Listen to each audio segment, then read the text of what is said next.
Alright, hello YouTube. I haven't done too many of these videos, so I'm going to do my best.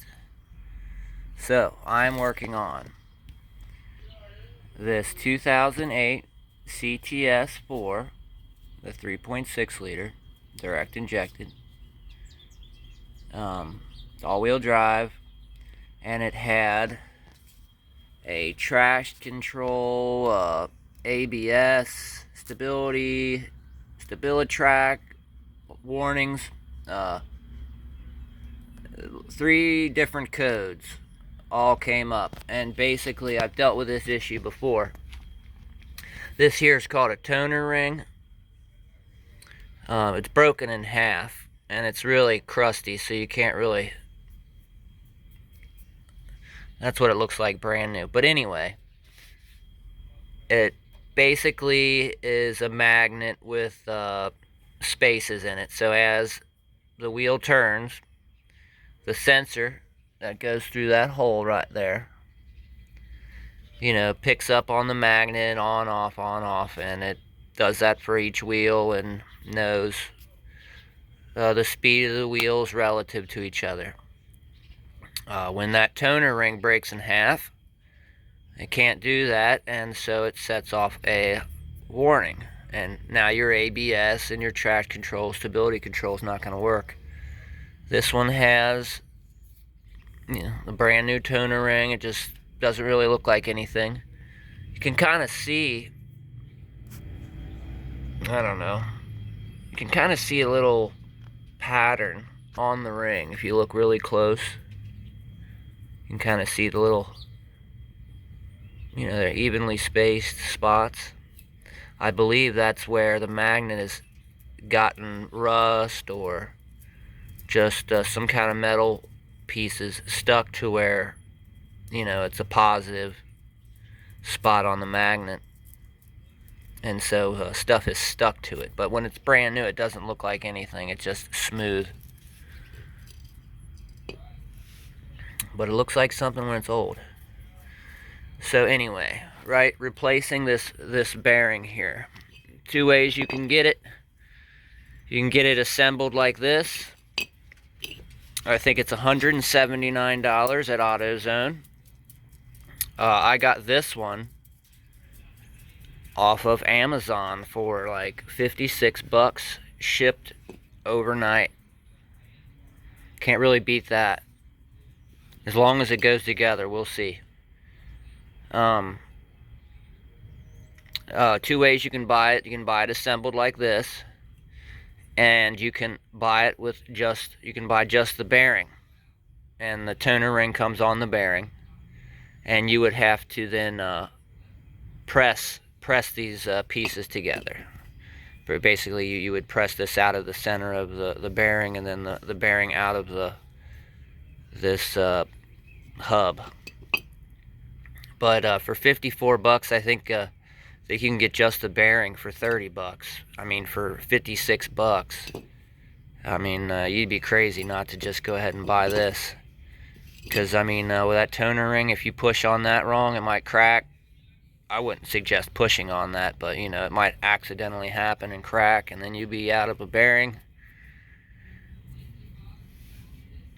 But anyway, so the way I believe the manual says that you can replace this is, your axle is all-wheel drive. This is in the rear. This is driver's side rear.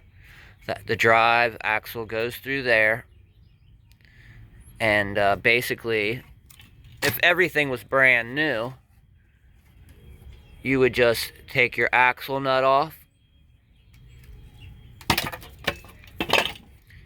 and then you would loosen these 3 bolts.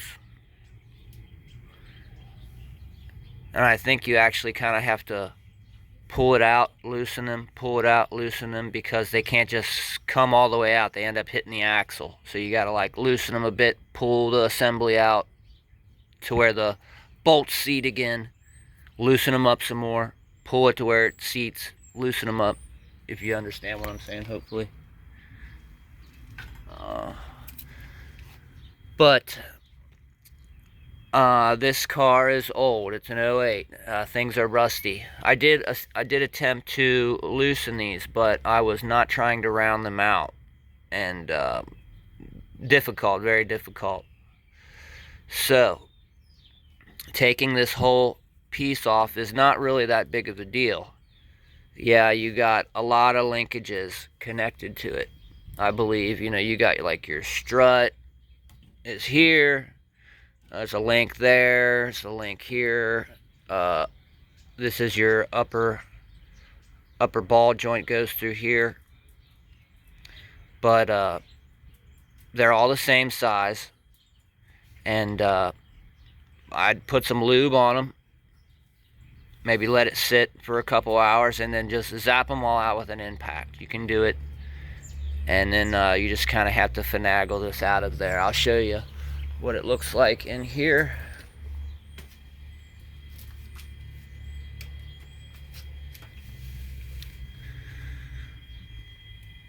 Upper control arm.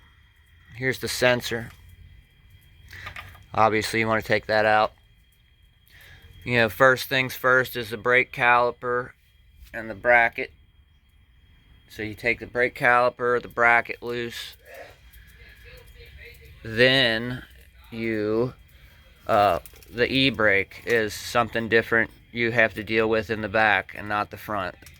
This is kind of an issue to get off. I put a zip tie around the spring and just crunched down the zip tie to try to relieve some of the pressure, because the spring is what holds the cable onto the lever. It's like to prevent it from falling off of the lever, there's a spring. It's like a safety. Here is your lever for your e-brake. Now when it comes to taking the rotor off, sometimes your e-brake will be rubbing on the inside of your rotor, and it might get caught, the shoes.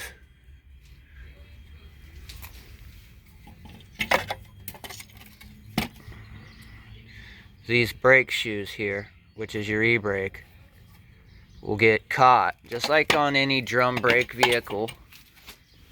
They can get caught on the lip here, and you can't get this rotor off. Now there's also a small screw you need to take out to get the rotor off. This can be an issue. If you can't get that out, just drill it out. Just drill the head off of that and deal with it later, or don't replace it. It isn't a necessary thing. It doesn't have to be on, but it is there, and it's like a little Torx bit. But basically, just watch out for the brake shoes getting caught on the lip here. All I can say is, make sure this lever is totally released, and then you can kind of get in on the caliper side and kind of push on the shoes and then work the rotor off. But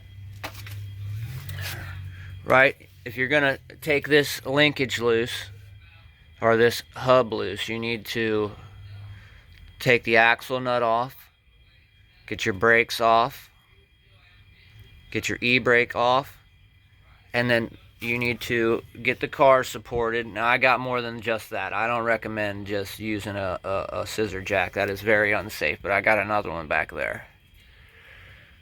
You need to support the lower control arm. You need to make sure you jack up on this and watch that spring crunch a little bit. Then it's got enough to keep it from pushing, exploding basically. If you just took the bolts out of this stuff without that being supported, it would shoot down and all hell would break loose. So make sure you have this supported.